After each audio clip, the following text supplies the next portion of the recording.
welcome back to the He Heals podcast. If you're watching on YouTube, yeah, it looks a little different. I'm actually in my car.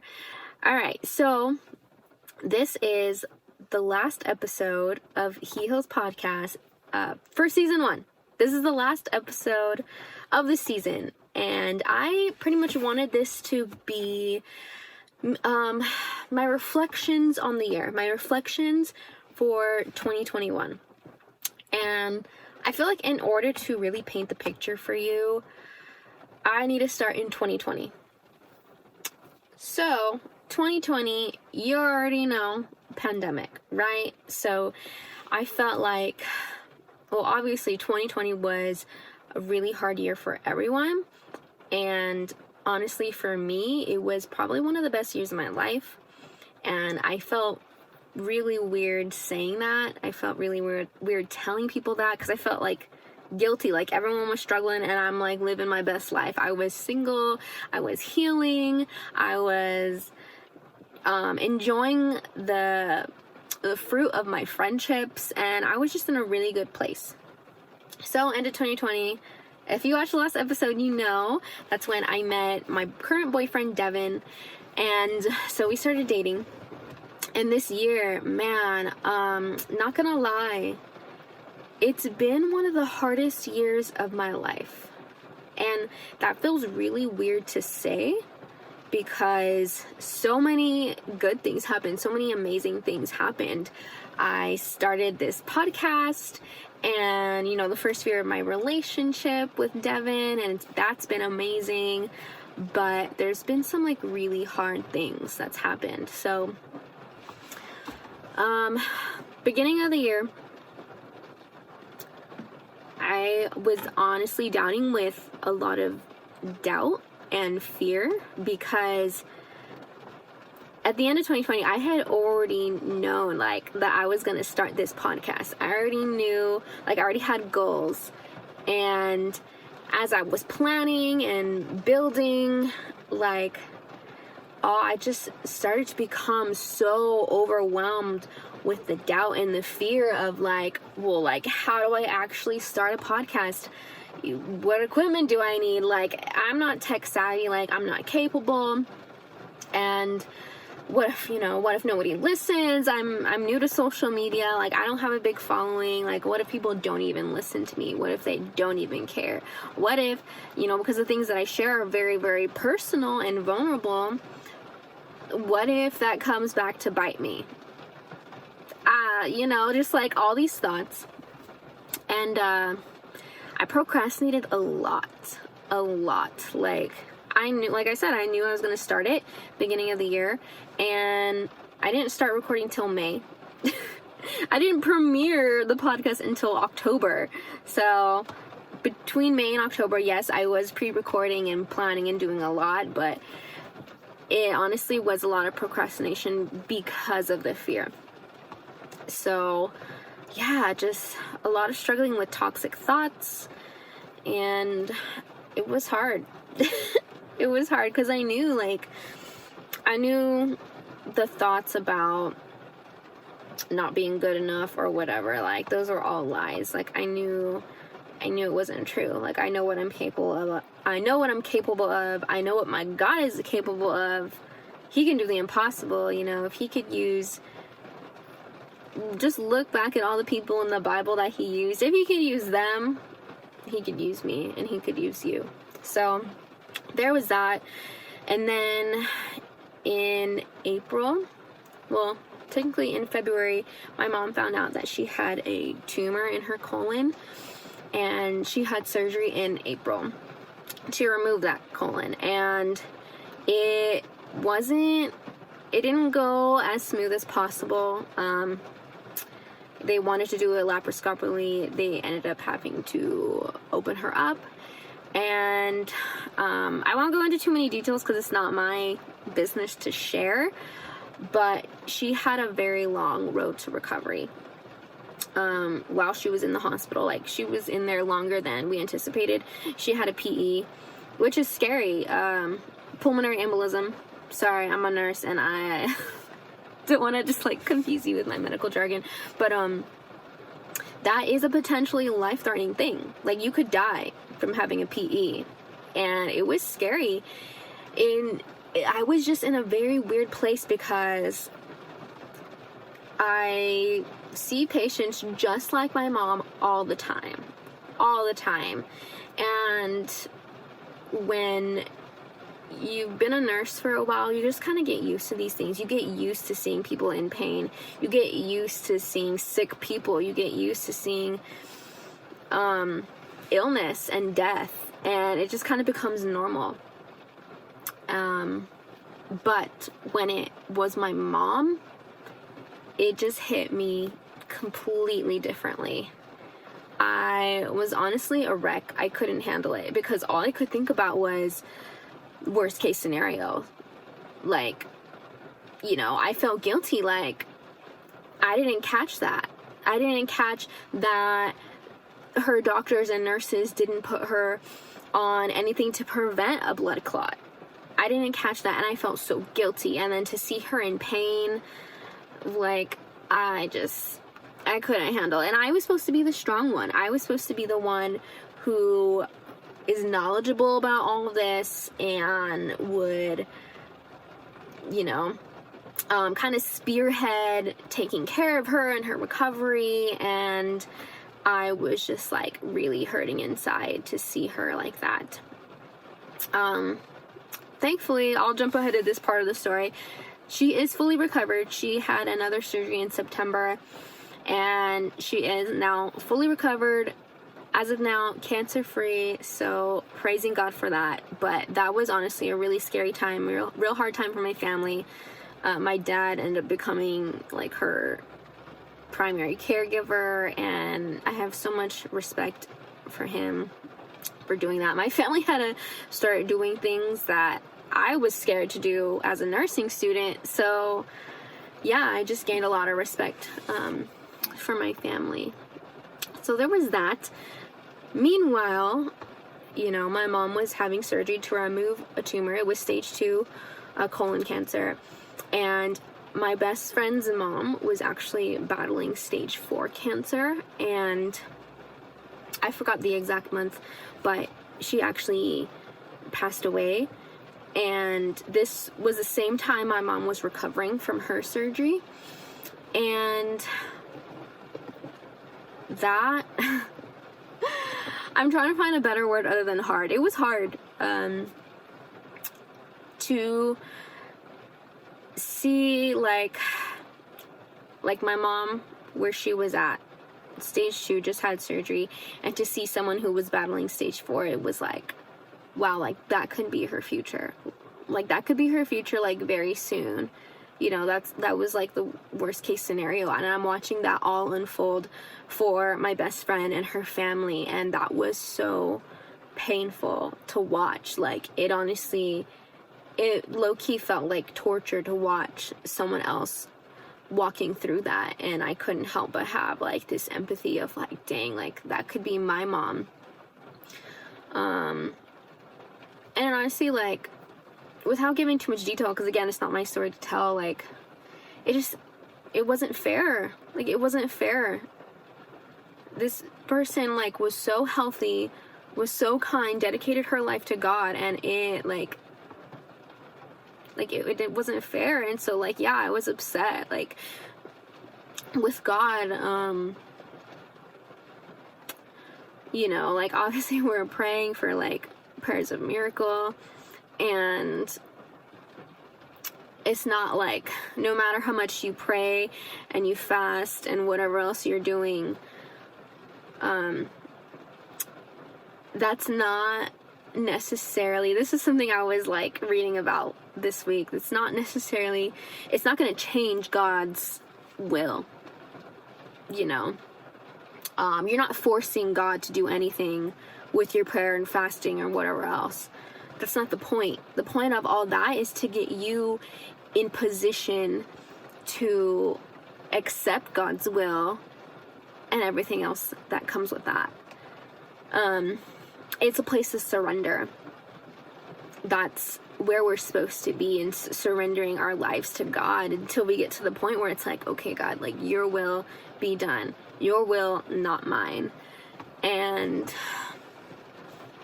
so yeah, that was an unanswered prayer. But just to see God working, like, in my best friend, the amount of peace that she had.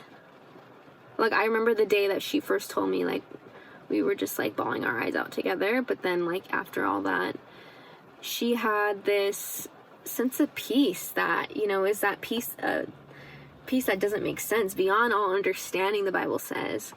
And it was like, dang, God, like, even in this terrible, terrible situation, like, you are still good. Like, yeah,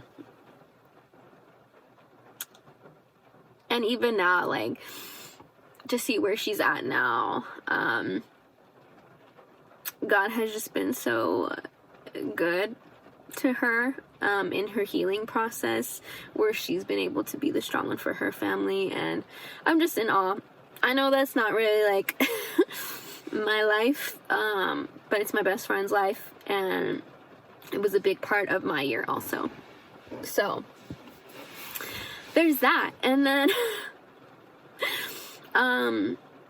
there's also some things that, like, I feel like I'm still walking through in my relationship. So, not gonna lie, like, I wanted to be married, or I wanted to be, at least be engaged by now.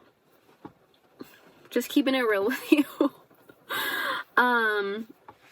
And there was maybe like a month or however much amount of time this year where I was like low-key coveting, I was trying to think of the word, other women that I would see on Instagram. I've seen so many people get engaged or married this year, and I think that is so amazing. It was really cool to see, but also, like, I low-key had like a little jealousy, like, dang, like, I wish that was me. And to be real with you, I'm not in a place to, or me and Devin together as a couple are not ready to be married. And I've had to accept that. And I've had to realize that, like, dang, like, there actually are a good amount of things that we need to work out before we get married. The commitment's there, but there are things that we as a couple need to work out before. So that was a hard pill to swallow, and that's kind of where I'm at with that. I'm not going to get too detailed because we are currently walking through that. So probably another episode for another day, another season. But yeah, and honestly, it was also frustrating because, like, God made it so clear that this person was for me. And, like, of course, you know, beginning honeymoon stage, like, it's all great, all fantastic. And then you get to know each other more, and I was kind of like, dang, like, I thought this would be a little smoother than it is. I thought this would be easier than it is. And it's like, I had to relearn things I already knew, that, like, relationships are hard. Like, relationships are work. No relationship is easy. That is between, like, romantic or a friend or a parent. Like, all relationships take work. And yeah, it's just funny. It's like, I already knew this, but I kind of had to relearn that. And that's where I'm at. So October, we started He Heals podcast, and it's been a weird feeling. Like, I'm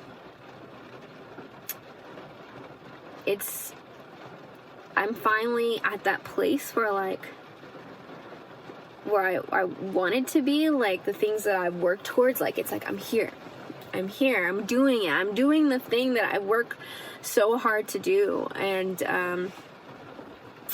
I've just been battling, like, all sorts of things, again, it's like the doubt and the fear that, like, is this really gonna help someone? Like, this is the whole thing. Like, I started this so that someone would hear my testimony or someone else's testimony, and they could have that, like, Me Too moment and see, like, how God does help in those situations. And, you know, I just want to help people, and it's like, well, is anybody even gonna listen? Is anybody even gonna be helped or pointed to Jesus? And so again, all this, like, doubt and fear. And honestly, like, I got to see the tough side about having a public ministry. Like, when you are constantly putting yourself out there, sharing your thoughts, sharing the Bible, sharing the gospel, people aren't always going to agree with you or aren't always going to like what you have to say. And that was totally new for me. Like I said, I'm new to social media. So that was just another hard thing that I had to walk through. Like, I remember having a conversation with one of my pastors, and I'm like, is there going to be more of this as I keep on going? Because I don't like this. Like, this sucks. And she was honest with me, and she said, yeah, there's going to be more of that. There's going to be more of being misunderstood. There's going to be more of hate, comments, whatever. But I'm pretty sure my pastor said this before, and I've heard it from other places, but, like, if you're not offending people, are you really saying anything meaningful? And it's something that I had to realize, that, like, it's not that the gospel is offensive. It's that people don't want to be told that their lifestyle is sinful and is leading them to hell. Like, no one wants to hear that. I don't want to hear that. I get it. It's offensive. And, like, it is kind of like missing the point of the gospel. Like, we're not supposed to just stay there focused on the sin. We're supposed to be focused on, you know, Jesus died for us, and now we can have eternal life because of him. He gives us salvation. And that's what we're supposed to share. We're supposed to share the good news. And that's what I'm going to do. So I'm trying to think if there's anything else. I feel like I kind of covered most of it.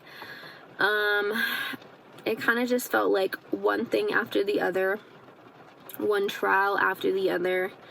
And I felt like I've just been waiting for a break. I've been waiting. It's like, God, like, I just went through this, or I'm still going through this. Like, can you give me a break? And it's been frustrating. Like, I've had a lot of conversations with God this year of, you know, telling him my frustrations, and I'm tired.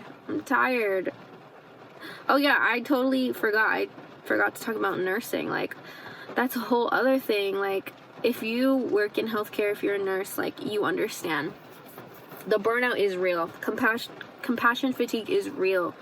Especially after the pandemic. And we're not even after. Like, we're still in it. It's been so frustrating. It's like... they have just put so much more workload on us nurses, and for a time, like, a lot of times, like, they weren't giving us vacation days, and it's like, but we need vacation more than ever, we need time off more than ever, and they weren't giving it to us. And I work full-time, so if you don't know, let me describe to you what's going on right now. A lot of people are leaving for travel nursing. So travel nursing, it's basically outside contracts. They get hired to work at hospitals, and they're getting paid, I don't even know what word, quadruple more than full-time nurses. It is honestly, it's so frustrating. It's so frustrating, like, that hospitals aren't taking care of their full-time staff.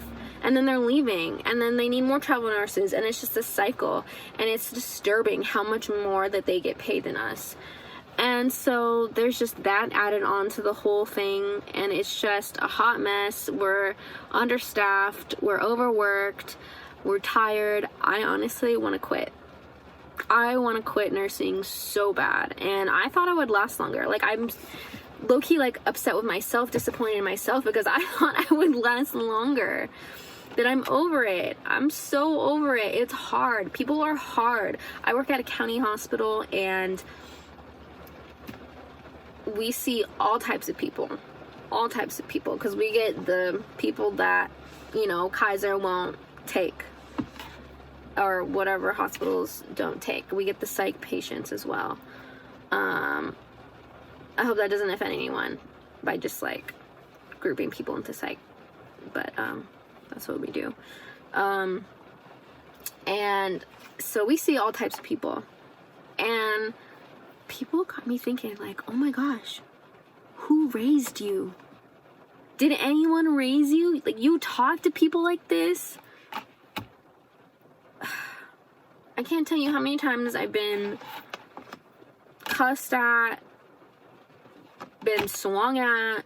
Like, people are hard, and it's been so frustrating, because it's like, man, I don't like people. I'm like at that point where it's like my job has made me not like people, but I want to be in ministry, and people are my ministry. Like, that's my job. Like, people are my job. Those are the people we're called to. The people that are so frustrating and can seem unlovable. Like, that's the people that we're called to, that we're called to minister to, that we're called to love, that we're called to serve. And it's just been so conflicting.